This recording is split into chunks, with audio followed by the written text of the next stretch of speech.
واپس بلایا. آپ نے فرمایا کہ جب تو اپنے بیٹے کے پاس جائے گا تو اس کا نام لے کے پکارنا، بیٹا نہیں کہنا.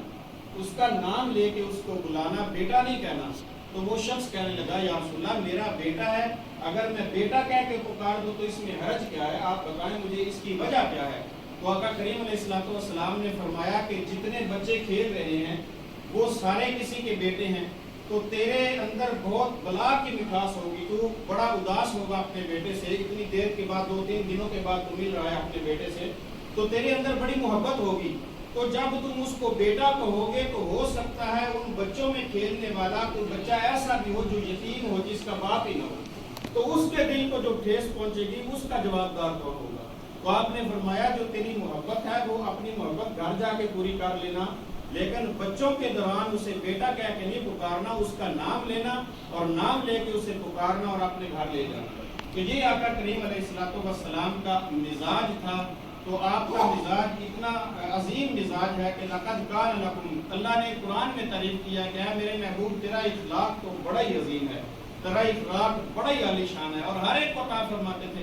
لا کا لفظ آپ کی زبان پر کبھی نہیں ہے، ایک لفظ نہیں ہے جو لب پہ نہیں ہے، باقی تو ہر چیز تھی، لیکن آپ نے کبھی نہیں کی، کسی کے سامنے جواب نہیں دیا کہ میں یہ نہیں دے سکتا، بلکہ جو خدمت کرتے ان کو اور زیادہ عطا فرماتے.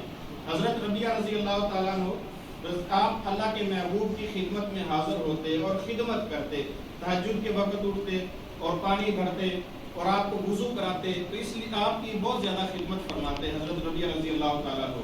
تو ایک دفعہ اللہ کے محبوب نے آپ کا کرم جوش پہ آیا تو آپ نے فرمایا کہ ربیعہ مانگ، آج جو سوال کرتا ہے تیری مراد پوری ہوگی. تو حضرت ربیعہ رضی اللہ تعالیٰ عنہ آپ فرماتے ہیں کہ میں نے اللہ کے محبوب سے یہ سوال کیا، میں نے کہا اسألک مرافقتک فی الجنہ، کہ یا رسول اللہ مجھے آپ جنت میں اپنا ساتھی بنا لیں، مجھے دنیا نہیں چاہیے. آپ نے سوال کیا کہ اے ربیعہ کل کائنات میں جو مانگ تجھے عطا ہوگا. تو مانگنے والے نے بھی ایسی عطا مانگی. آپ نے فرمایا مجھے جنت نہیں چاہیے، یا رسول اللہ مجھے جنت میں آپ کا ساتھی، آپ کا ساتھ ہونا چاہیے کہ میں جنت میں اس طرح آپ کی خدمت کرتا رہوں. تو آپ نے فرمایا کہ نماز روزہ جس طرح تو ایمان کی حالت میں قائم ہے اسی طرح قائم رہنا، تو انشاءاللہ جنت میں تم میرے ساتھ ہی ہوگے. تو یہ آقا کریم علیہ السلام کا مزاج تھا کہ آپ لوگوں کو عطا فرماتے تھے. آپ نے کبھی نہ نہیں کی کسی کے سامنے کہ یہ چیز میں نہیں عطا کرتا، بلکہ جو آتا جتنا عطا فرماتے، جتنا جس کو ضرورت ہوتی اس کو اتنا ہی عطا فرما دیتے. بلکہ میں نے پہلے بھی بتایا کہ ایک عام شخص کو، وہ بھی مسلمان نہیں تھا، وہ مسلمان بھی نہیں تھا، اس نے سوال کیا تو آپ نے فرمایا کہ 2 پہاڑوں کے درمیان جتنی بکریاں وہ ساری لے جاؤ.